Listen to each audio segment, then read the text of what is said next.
Bandar ini pernah dijadikan ibu negara kerajaan Islam Uthmaniyah setelah Sultan Orhan Ghazi menguasainya daripada kerajaan Rom Timur pada 1326. Bursa diasaskan pada kurun ke-7 sebelum Masehi dan kini menampung 1,6 juta penduduk. Bandar kelima terbesar ini antara pusat pelancongan utama di Turki.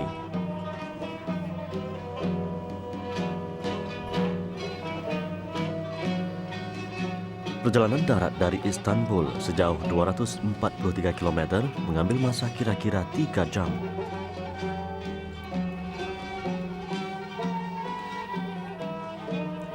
Selain tinggalan kerajaan Saljuk dan Uthmaniyah, Bandar Bursa sendiri satu tarikan pelancong.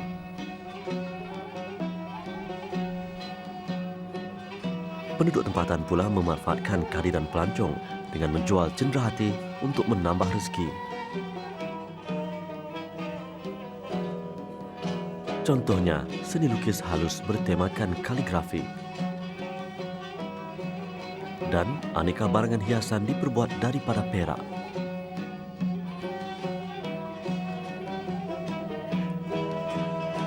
Tidak ketinggalan tudung sutra Bursa yang bukan saja terkenal di Turki, malah di banyak negara lain termasuk Malaysia. Harga setiap tudung bergantung kepada mutu sutra, corak dan warnanya.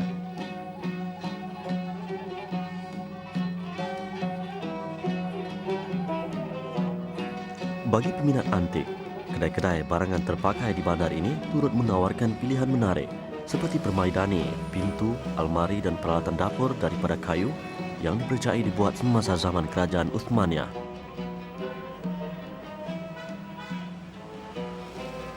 Uthmaniyah memerintah Turki selama 623 tahun, berakhir pada 1923.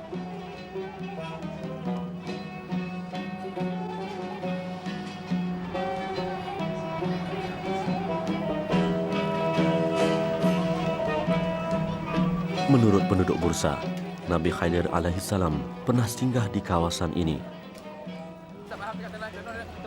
Setengah ulama berpendapat Nabi Khidir belum wafat. Malah di kalangan masyarakat kita, ada yang percaya orang tertentu boleh berjumpa baginda pada malam Lailatul Qadar untuk memohon hajat.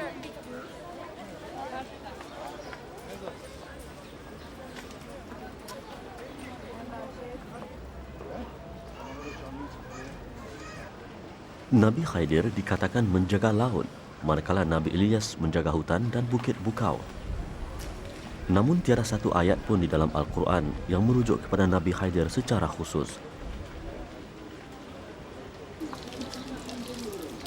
Setengah ulama berpendapat hamba soleh yang ditemui Nabi Musa alaihissalam di Majma'ul Bahrain atau pertemuan dua laut seperti yang diceritakan dalam surah Al-Kahfi adalah Nabi Khidir.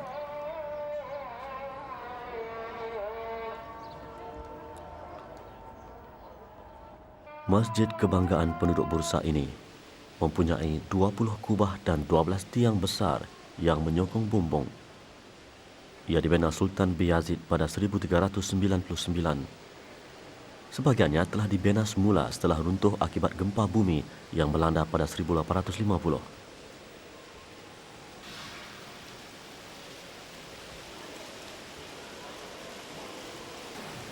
Ada banyak pendapat berhubung siapakah Khidir yang sebenarnya.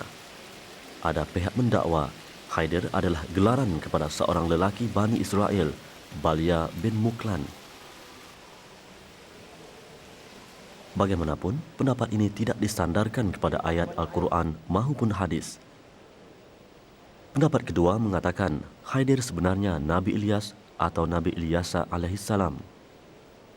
Pandangan seterusnya bahawa Khidir adalah putera Nabi Isa alaihissalam atau malaikat jelas tidak dapat diterima.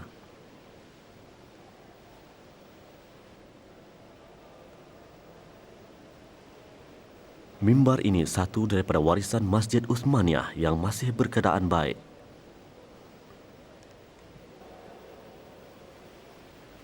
Penduduk Turki pada zaman pemerintahan Uthmaniyah gemar menggunakan kayu. Selain mimbar di masjid ini, mereka juga membina kediaman serta peralatan rumah daripada kayu.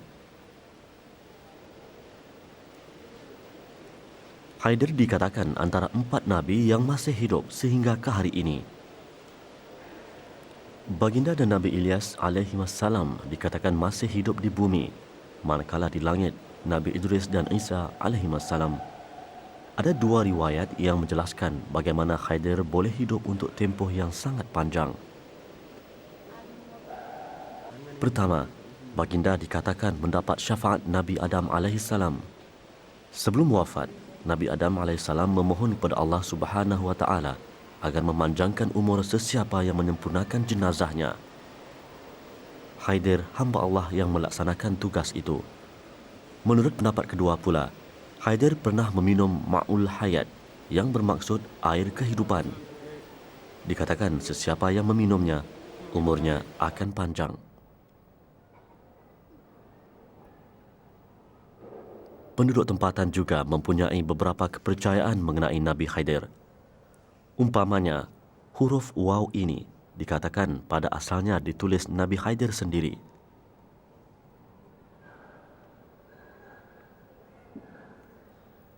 Bagaimanapun imam masjid ini tidak dapat mengesahkan kesahihan kepercayaan itu.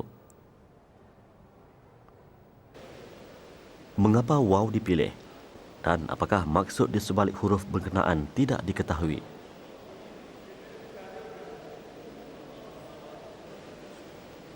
Ini pula sebahagian kain kiswah yang pernah digunakan untuk menutup bangunan Kaabah di Makkatul Mukarramah. Ia dihadiahkan oleh Syarif Mekah atau Gubernur Mekah kepada Sultan Turki pada zaman Kerajaan Uthmaniyah.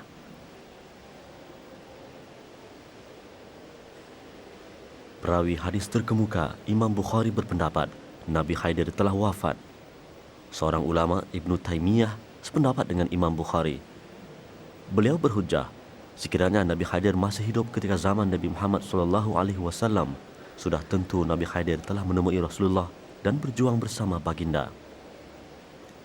Yang jelas Nabi Khadir tidak pernah bertemu Rasulullah SAW maupun 10 rasul yang diutus di antara zaman Musa alaihissalam dan Muhammad SAW. Ini kerana tiada hadis yang mengesahkan adanya pertemuan mereka.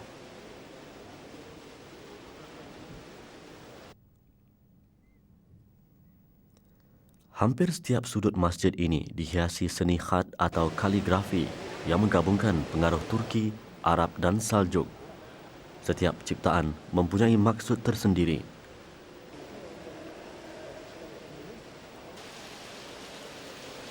Ulama seperti Imam Bukhari berpendapat kepercayaan bahawa Nabi Khadir masih hidup adalah khurafat. Ini kerana tiada seorang manusia pun yang boleh hidup sejak zaman Nabi Musa alaihissalam sehingga ke hari ini dan sehingga kiamat. Hujah ini disandarkan pada ayat 8 surah Al-Anbiya yang bermaksud, "Dan aku tidak menjadikan mereka, iaitu nabi-nabi, sebagai jasad yang tidak makan makanan, dan tidaklah mereka itu hidup kekal." Dalam sepotong hadis yang diriwayatkan Imam Bukhari, Rasulullah SAW bersabda dengan maksud, tidak seorang pun di antara yang hidup di permukaan bumi hari ini akan terus hidup dalam jangka masa yang amat panjang.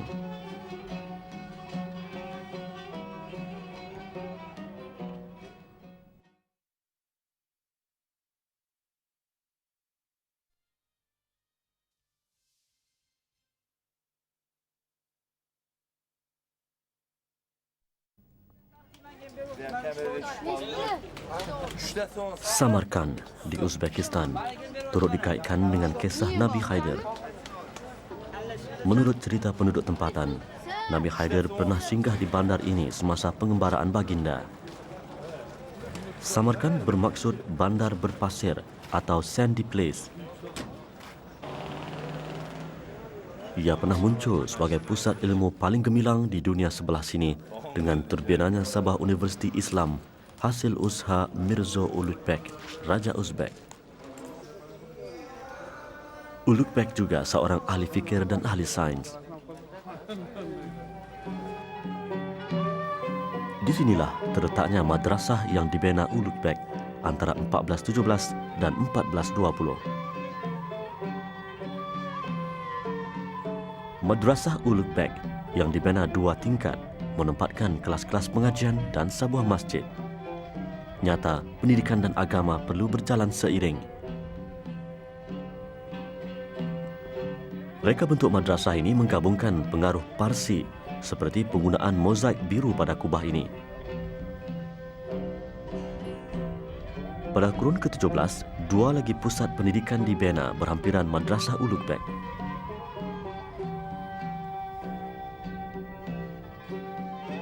Ini Madrasah Sherdor, dibina dari 1619 hingga 1636. Dan ini pula bahagian dalam Madrasah Tilia Kori yang dibina antara 1647 dan 1660. Tilia Kori atau Tilla Kari bermakna saduran emas dalam bahasa tempatan.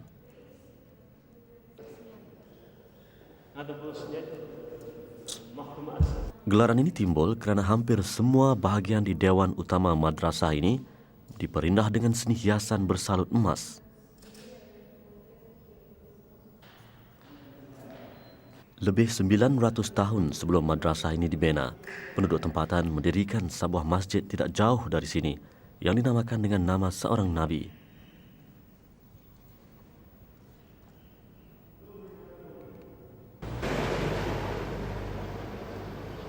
Masjid Nabi Haider antara masjid tertua di Uzbekistan.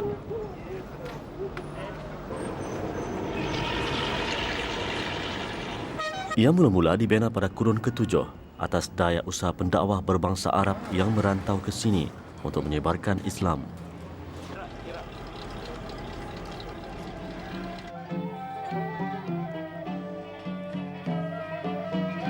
Menurut penduduk Samarkand, masjid ini dinamakan Masjid Nabi Haider sempena persinggahan baginda di kawasan ini. Nabi Haider dikatakan dianugerah Allah Subhanahu wa taala dengan makrifat musyahadah atau ilmu laduni. Ilmu laduni adalah pengetahuan yang diperolehi seseorang soleh secara langsung daripada Allah Subhanahu wa taala melalui ilham dan inspirasi tanpa dipelajari.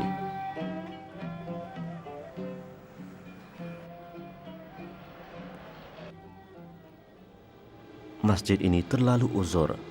Walau telah diperbaiki 2 kali pada 1854 dan 1919, tanda-tanda dimakan usia jelas di sana-sini.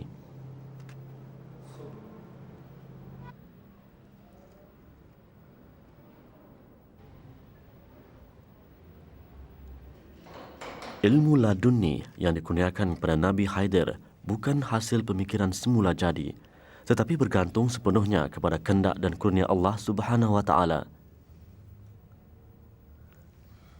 Ayat 60 hingga 82 surah Al-Kahfi yang menceritakan bagaimana Nabi Musa AS berguru dengan Nabi Haider adalah contoh terbaik berhubung ilmu ini.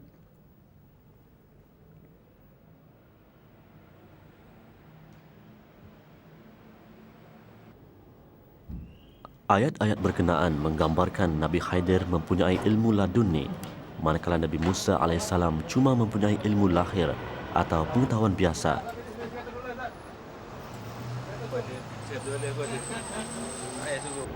Misteri Nabi Haider tidak berakhir di Samarkand. Di Baghdad, Iraq, sebuah masjid kecil dibina juga di tempat baginda dipercayai pernah singgah.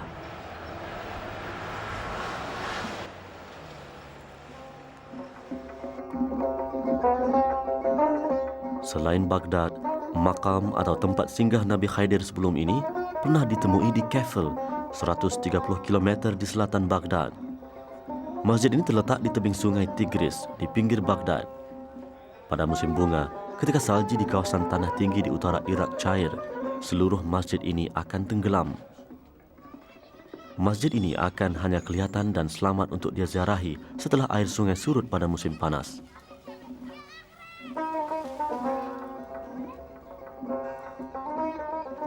Sudah menjadi tradisi pada musim panas, iaitu sekitar bulan Julai hingga September, penduduk berdekatan akan bergotong royong membersih serta mengecat masjid ini tahun demi tahun. Menurut sepotong hadis yang diriwayatkan Abi Dzar, Rasulullah SAW bersabda bahawa secara keseluruhannya terdapat 124,000 nabi. Daripada jumlah itu, 313 dilantik menjadi rasul. Bagaimanapun kita hanya diwajibkan beriman kepada 25 rasul pilihan daripada Adam alaihissalam hingga Rasulullah sallallahu alaihi wasallam. Oleh itu kita disaran supaya tidak berbahas secara keterlaluan sama ada Khaidir masih hidup atau telah wafat. Yang penting kalangan ulama berpendapat Khaidir seorang nabi atau hamba Allah yang soleh lagi berilmu. Selain menjadi guru Nabi Musa alaihissalam dan teman rapat Nabi Allah Zulkifli, Nabi Khaidir juga dikatakan pernah menjadi menteri kepada Iskandar Zulkarnain. Setengah ulama berpendapat ada dua Iskandar Zulkarnain, seorang memerintah di zaman Nabi Ibrahim alaihissalam dan seorang lagi anak kepada Raja Philip Macedonia, penakluk yang tidak pernah tewas pada kurun keempat sebelum Masehi.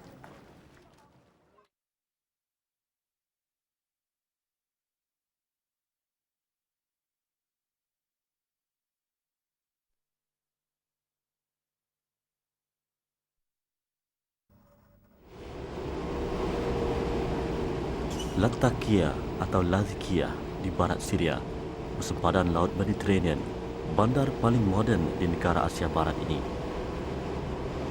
Tanah di bandar ini subur, begitu juga kawasan pantai di barat Syria sepanjang 183 km.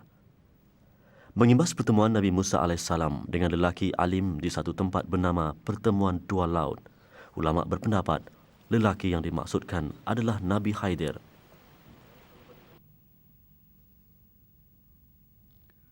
Lalu mereka bertemu dengan seorang hamba di antara hamba-hamba kami yang telah kami berikan kepadanya ilmu dari sisi kami.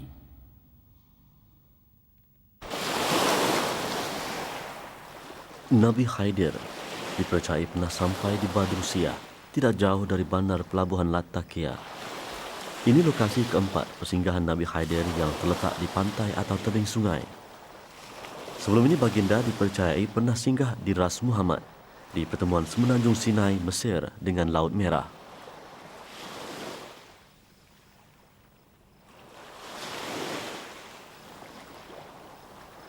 Nabi Khaidir juga dikatakan pernah berada di Ra'sul Barri di Dumyat, Mesir, di mana cabang sungai Nil bertemu Laut Mediterranean. Lokasi ketiga pula di Baghdad, Iraq, di tebing sungai Tigris. Kali ini di Syria, baginda dipercayai pernah sampai di Teluk Suwaidiyah yang indah dan tenang.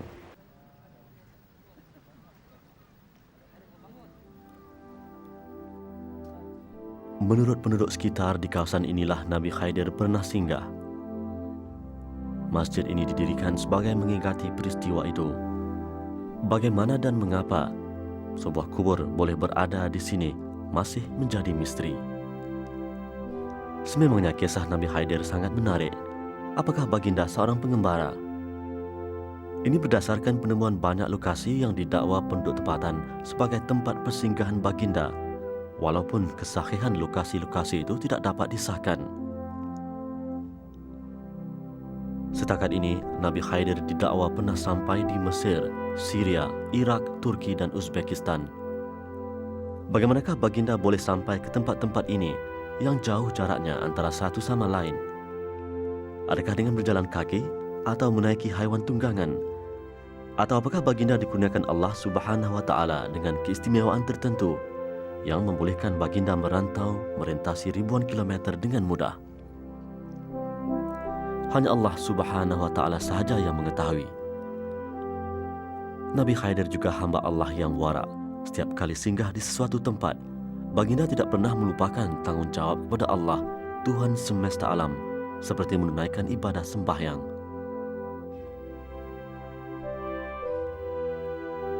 Itulah dia, Nabi Khaidir. Seorang manusia aneh dan istimewa seperti yang diceritakan dalam Al-Quran semasa mendidik Musa alaihissalam.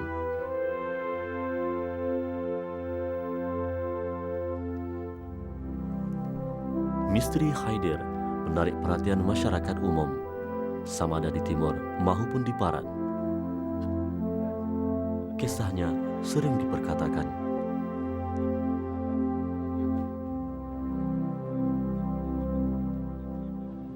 Nabi Khaidir alaihissalam ialah seorang manusia istimewa.